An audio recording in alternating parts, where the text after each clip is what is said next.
sa pool area, or they called it beach volleyball area. So, ako lang dito mag-isa kasi sabi ko baka imi-meet up ko yung na-meet up ko before na Filipina, but I don't see her dito. So, probably meron siya na duty. And ayun na nga guys, so kanina pumunta ako ng gym. It is my 6th times na mag-gym or bumalik sa gym. And kahapon pang 5 ko, tapos ngayon pang 6. Medyo natagalan ako sa pagbalik sa gym kasi nga maraming kaming pinuntahan na other area dito sa Europe. And yung kinagandahan lang guys, dito kami sa Litomirits. And I'm so sad. Alam niyo yun, nalulungkot ako kasi 1 month na lang ako dito, and probably next week babalik na kami sa Kumutov. So yung sa Kumutov guys, wala akong gaanong ginagawa doon kasi nga walang gym and walang tawag dito, except lang kapag lumabas, pumunta sa restaurant and maggrocery sa Kaufland. Kasi maganda din doon, maraming mas close yung tawag dito, mga grocery shops, and also yung mga restaurants. So malapit lang, and malapit din siya sa Kaminchaat na usually then na pinupost ko and binavlog ko doon.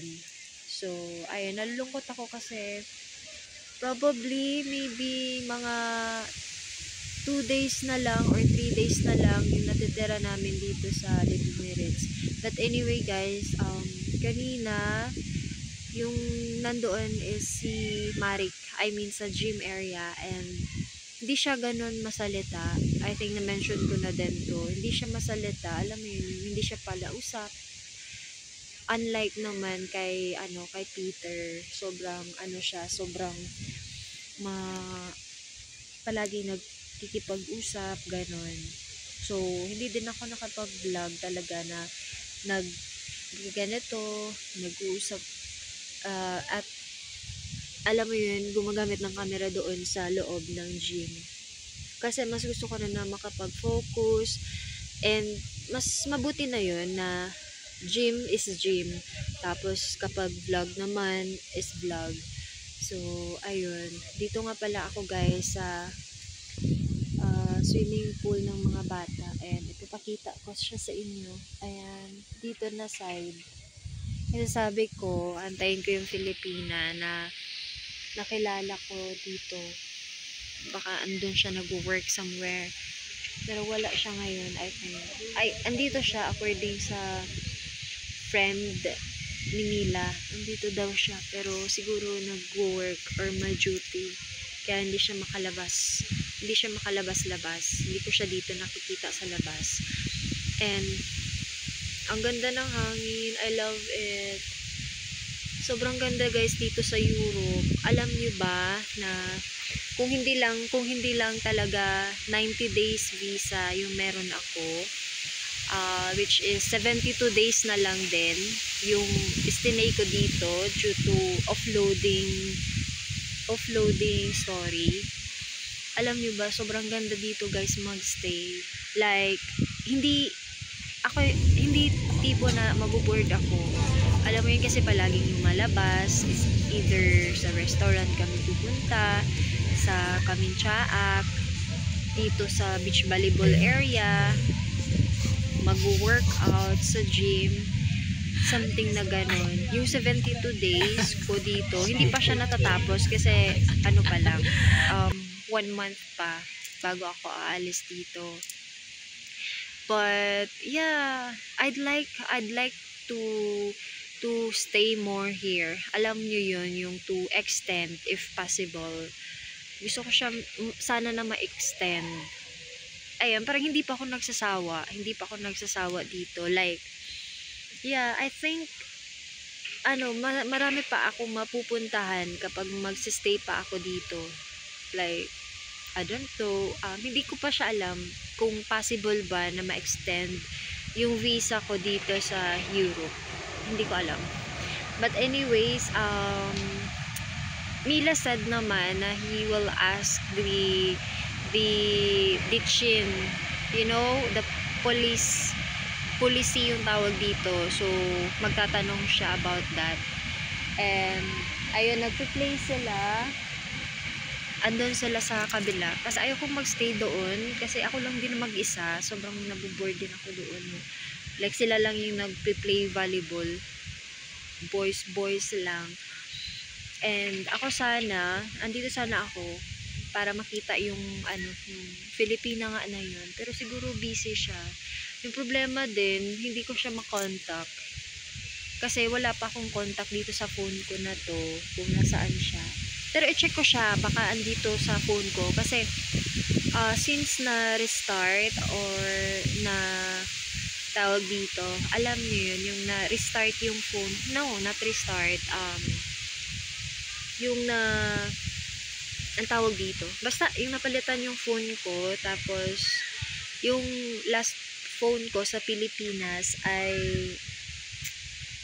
gin-reset. Yeah, reset pala yung tamang word nun. So, nung nireset yung phone ko, ayun, eto na yung ginagamit ko. Itinago ko na lang yung past phone ko. Pero pumunta kami guys doon sa nag-fix. Alam niyo yun, yung nagta-transfer ng mga files, ng mga importanteng apps. And lahat naman ng nasa phone ko, mostly, ay na-transfer dito sa bago kong phone. Phone nga pala ito ng check. Pero mas gusto ko yung camera dito, mas gusto ko din yung video. Basta yung camera video, mas maganda ito. Kasi meron siyang 0.6. And yung cellphone ko na Realme sa Pilipinas is wala. Wala, I think. Or sadyang hindi ko lang siya na kita. But anyways, ayun na nga guys. Parang nakakalungkot lang. Nalulungkot akong isipin na uwi na ako ng Pilipinas. Hindi dahil ayaw ko sa makita yung family ko. But of course, 'di ba, na-miss ko sila. But what I mean naman is yung tipo na ngayon lang din ako na-experience na pumunta dito and then at the same time mag-isa pa, o 'di ba? So, ayun, sobrang din siya. Basta masaya lang din. Gusto ko lang din siyang i-enjoy. And ayun nga, marami din, hindi naman sa ganun maraming nakakilala kasi dito iba yung mga tao dito, like hindi sila masyadong palausap or hindi sila nakikipag-usap kahit kani-kanino. Like dito, kapag mga friends lang din ni Mila yung nakakausap ko, and including na din yung Filipina dito, isa lang din talaga siya na Filipina na kilala ko dito sa Czechia. And wala akong nakikitang Filipina. Hindi ko alam, baka hindi ko lang sila makita-kita kasi busy sa trabaho. And unlike ko naman na nandito lang din for visit. So, ayun, palagaw-lagaw, punta ng Carlo Vivari, punta ng Bohemian Switzerland, National Park, and saan pa ba kami? Ayan. Dami ko ding first time. Naikwento ko na yun, 'di ba? Naikwento ko na din yung sa mga birthday party. Ang dami. As in, sobrang iba dito, guys. Like, kakaiba yung kanilang siguro tradition, customs, and yung magse-celebrate sila ng birthday, iba din. Friends, kapag magse-celebrate sila sa labas, kasama lang din nila yung mga friends nila, yung mga closest friends, and ganun. So, ayun na nga. Hindi ko alam kung ano yung magiging talaga ng vlog na to. Kasi ang dami-dami kong sinasabi. But anyway, guys, hindi ko alam. Kasi nga sabi ko, baka nga mag-jogging ako ngayon. Natatawa ako kay Mila kasi ayaw niya akong payagan na lumabas doon sa pinag-joggingan ko last time. Kasi natakot daw siya.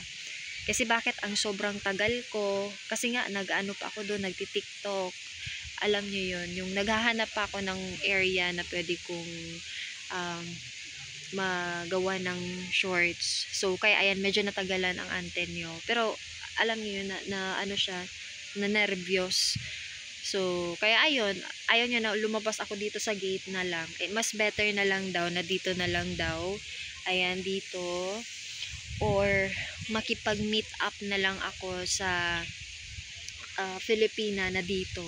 Kasi, nung last time na nagkita kami ng Filipina dito, nag-meet up kami ng first. Yung pangalan niya is Rosa. Palagi ko yung nakakalimutan.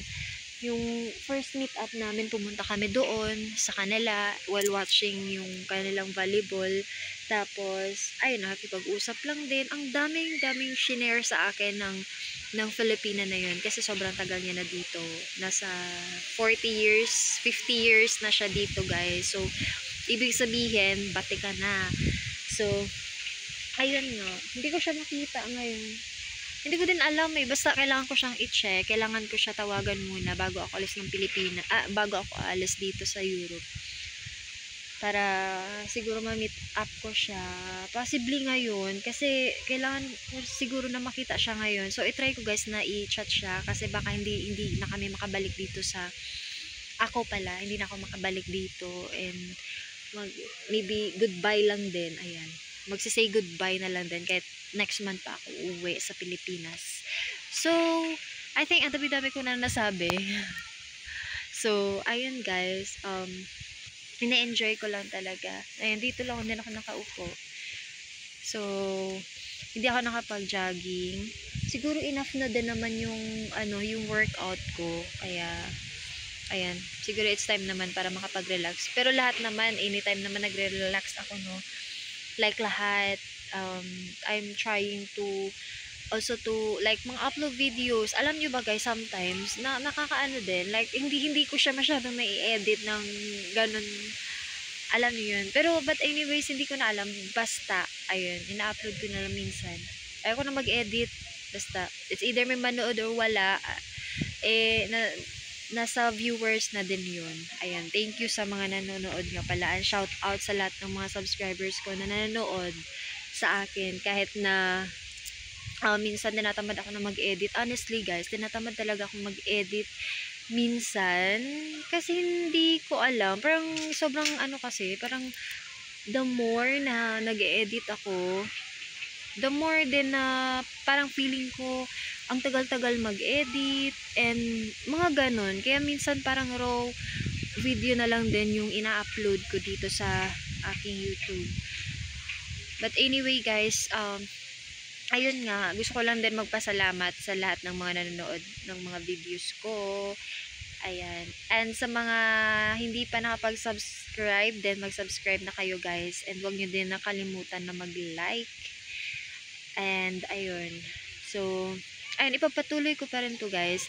The thing lang din na kapag bumalik na naman ako ng Pilipinas is siguro magiging busy na din naman ako. Kasi iba dyan or iba doon sa Pilipinas, sobrang busy sa trabaho. Alam niyo yun, wala nang time. Ayaw mo rin makadisturbo sa ka-workmates mo. Ayan, daming kasama sa isang kwarto. So, mahirap din makapag-vlog doon. Kaya, I'm getting this 72 days na opportunity ko para makapag-vlog. Kaya, huwag kayong magsawa na manood ng aking mga vlog. And, ayun lamang guys for today's video. Ayan, thank you so much for watching and see you sa next video ko. Bye-bye!